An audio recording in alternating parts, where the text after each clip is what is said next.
Good afternoon, everybody. Another great welcome to our Lichfield and Tamworth Chamber in Focus series of videos. This afternoon, we welcome Fiona Rouse from PI-KEM, based in Tamworth. Fiona, how are you? I'm fine, thank you, Chris. Yourself? Yes, not bad at all. Not bad at all. It's great to see you. Albeit virtually. Really is good to see you. So PI-KEM, long-standing chamber member. I say based in Tamworth for over 20 years now. Been going for 30 years.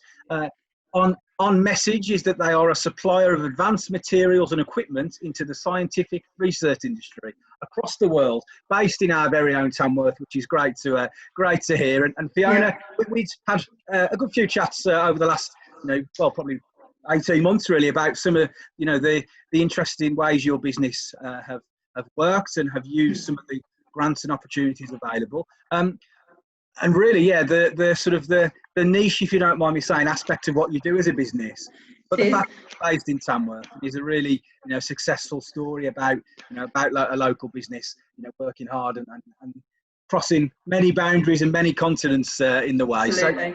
So just really interesting themes we wanted to cover today. The first one was really around that business grants and your success. Obviously, the COVID crisis has put at risk a huge amount of business and extremely amount of hard work from many firms locally. But you'd mentioned, obviously, historically, some real success from the business support grants, both before COVID and during and hopefully in the future. So just start with a bit of information on that and how that's helped your business.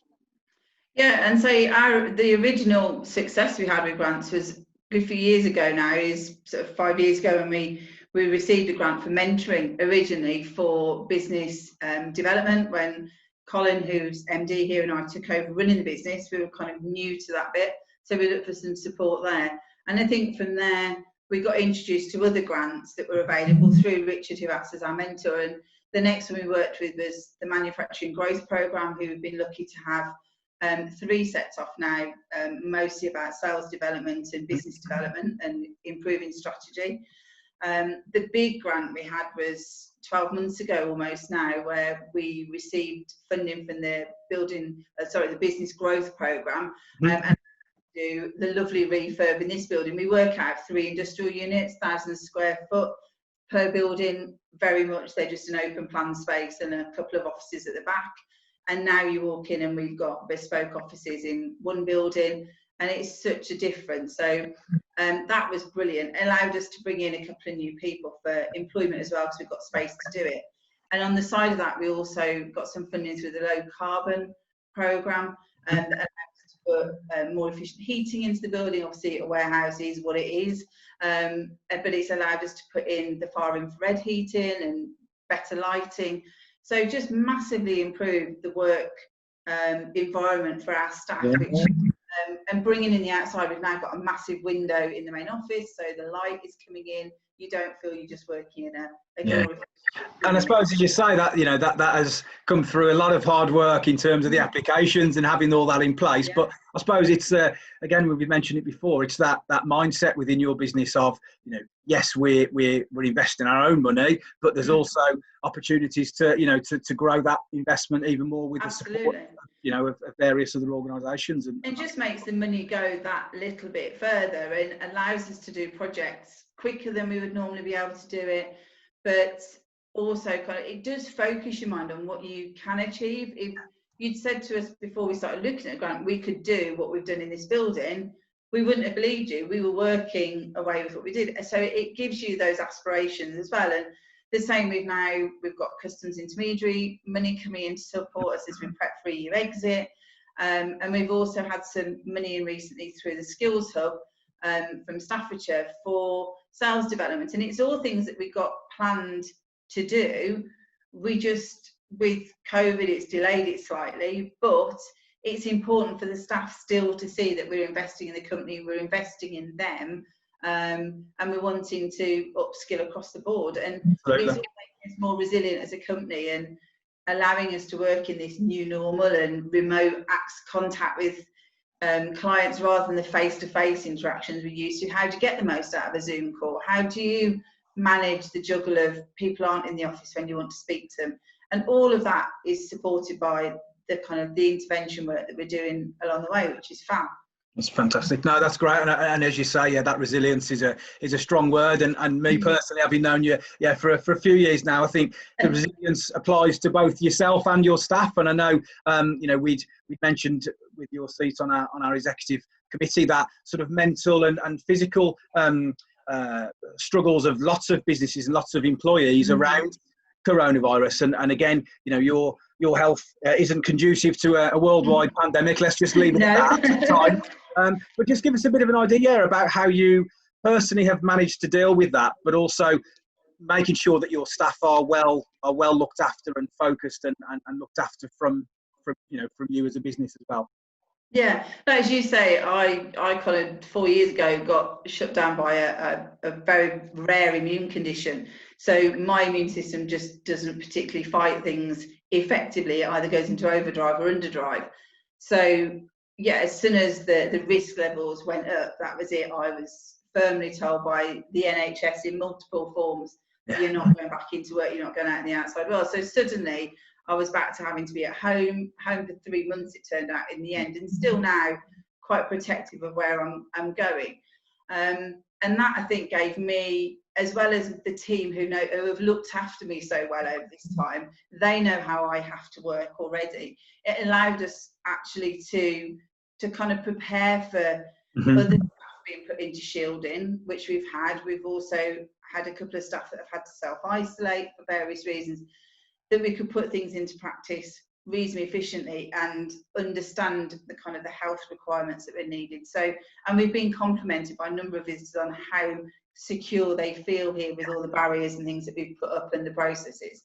So, and it's really important to us. Ultimately, we came from a family business. The company was started by sort of my parents-in-law. So we've always looked to our staff as not just they are employees, but we care for them. We're still small enough that we know them all individually and their needs and wants. So kind of getting them onto remote working quickly and safely and making sure they got the right setup at home so they weren't going to end up with bad backs or anything, and making sure they got contact from us, the people that even were on furlough, just making sure they knew we were still here if they were concerned about anything. And we involved the staff in the return to work plan that we've had in place. Lots of consultation with them that this is what we're thinking. Can you see anything different? And our ops manager, Adam, has done a fab job getting things ready.